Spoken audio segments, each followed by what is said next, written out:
at a really young age, my alcoholism began. I began drinking in high school to fit in and to just be a part of something that I had never been a part of before. And slowly but surely, my alcoholism progressed into, you know, this depression, I fell into a drug addiction right after. I made the decision to switch from alcohol to harder substances and eventually made it to opiates. And that's been my demise by far. I wanted to stay in my addiction, and I was so sick with it that it was just this hole that I couldn't pull myself out of. I didn't know how to pull myself out of it, but I wanted to stay in it at the same time. It was this back and forth, and it fed into so many different things mentally. I can honestly say that I've, wanted to end it. I've wanted to figure out a different way to live. I wanted to do everything, and it was vicious, an extremely vicious cycle. Well, when I was a child and I was growing up, I definitely dealt with a lot of weight issues. I dealt with a lot of issues as far as being somebody that I thought I wanted to be, but didn't at the same time. And my drug addiction helped me with all of those things. It made me have these muscles and these figurative muscles and this figurative personality that I really, it just wasn't me.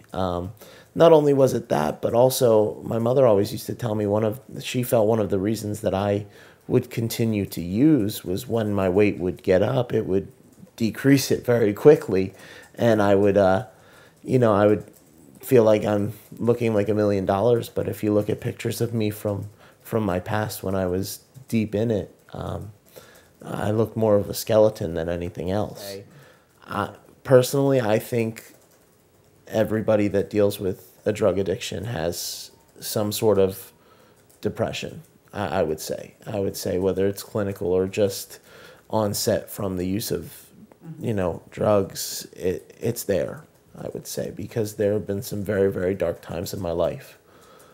But it's amazing that the second that I stop doing those things, it almost goes away. Rock bottom for me was I was looking at a significant prison sentence as far as what I did to get the drugs that I needed to have. I ran into some pretty major legal trouble and was entered into the drug court program, and I started to do very well at first, and then I fell right back into it once I made the decision that I could fool them when I really couldn't. And there I was, once again, right in the middle of it, about to lose my family. I had no trust from anybody. My daughter didn't look at me the same way. I was there, but I wasn't present. And I walked into my counselor's office and just said, "Help. Please do something please help me."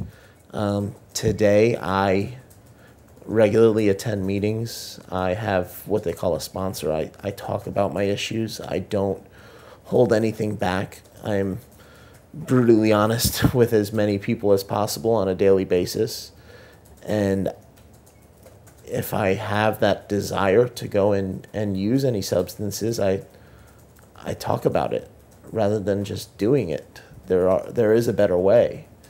And slowly but surely, I've learned some of those tools.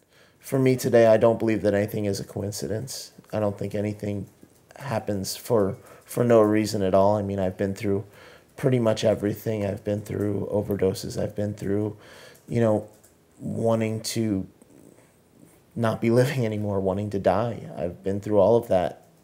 And yet here I sit today. And there's a reason for me sitting here today talking to you. And I think that no matter what anybody says, until someone like me is ready, there are little things that we can do to plant that seed. But as far as getting anybody to finally make that decision, that's all on them. I know for me, a friend of mine once said, 3 frogs are on a log, and one of them makes a decision to jump. How many frogs are left? And the answer is 3, because all he did was make the decision.